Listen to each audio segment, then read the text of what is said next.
Bonjour, bienvenue à la plateforme École au Mali. C'est Mouriba Doumbia, professeur de philosophie. Alors nous avons un sujet que nous allons aborder, notamment un ancien sujet du baccalauréat malien, session 2018-2019. Alors, donc, qui dit le sujet?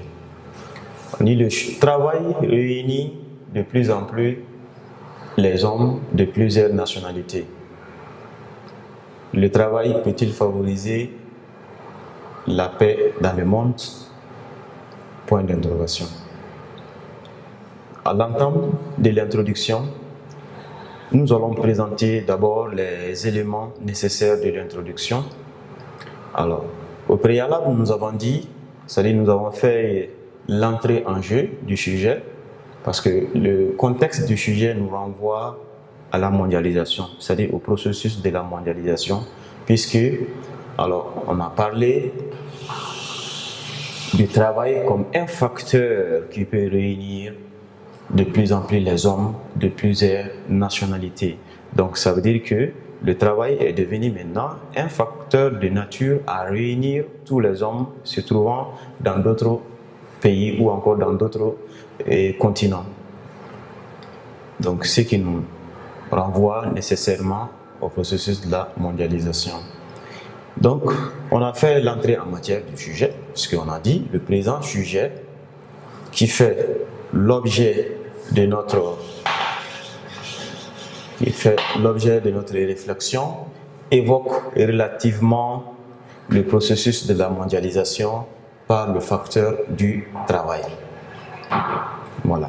Donc, nous allons démontrer séquentiellement comment, en un premier temps, le travail peut être un facteur mobilisateur pour maintenir une cohésion entre les hommes de plusieurs nationalités. Et d'autre part, nous allons montrer également que le travail, dans sa nature, est aussi un facteur de nature à compromettre la paix entre les hommes, à compromettre l'harmonie entre les hommes dans la société. Donc, alors, le processus de la mondialisation par le facteur du travail. Ça, c'est l'entrée en matière du sujet. C'est ainsi que le travail se veut comme une activité intellectuelle et physique permettant à l'homme de satisfaire à ses besoins. Donc, le premier élément de l'introduction, évidemment, ça, c'est la définition des mots-clés. Alors, les mots-clés du sujet, on a le travail, les hommes de plusieurs nationalités, ça c'est le contexte du sujet. Maintenant, le libellé même du sujet, ça c'est le travail, favoriser la paix mondiale. Donc ce sont ces trois mots que nous allons définir dans l'introduction. Alors la définition que nous avons dédiée au travail, c'est un peu ça, comme une activité intellectuelle et physique que l'homme exerce pour subvenir à ses besoins. Et naturellement, ce travail-là est bien rémunéré. Donc, c'est la rémunération qui compte beaucoup. C'est à travers cette rémunération que l'homme parvient à satisfaire ses besoins vitaux. Maintenant, favoriser veut dire contribuer ou encore faciliter. Et quant à la paix dans le monde, ça signifie la stabilité universelle. Donc la stabilité de tous les pays, que ce soit les pays du Nord ou les pays du Sud.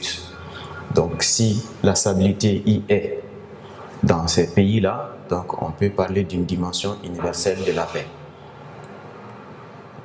Donc le principe, l'élément suivant, c'est d'abord la reformulation du sujet. On a dit la paix. Le travail comme activité intellectuelle et physique facilite-t-il la stabilité entre les hommes? Donc ça c'est déjà, on peut considérer ça comme la problématique. Donc voilà, essentiellement ce qu'il fallait aborder dans l'introduction de ce sujet.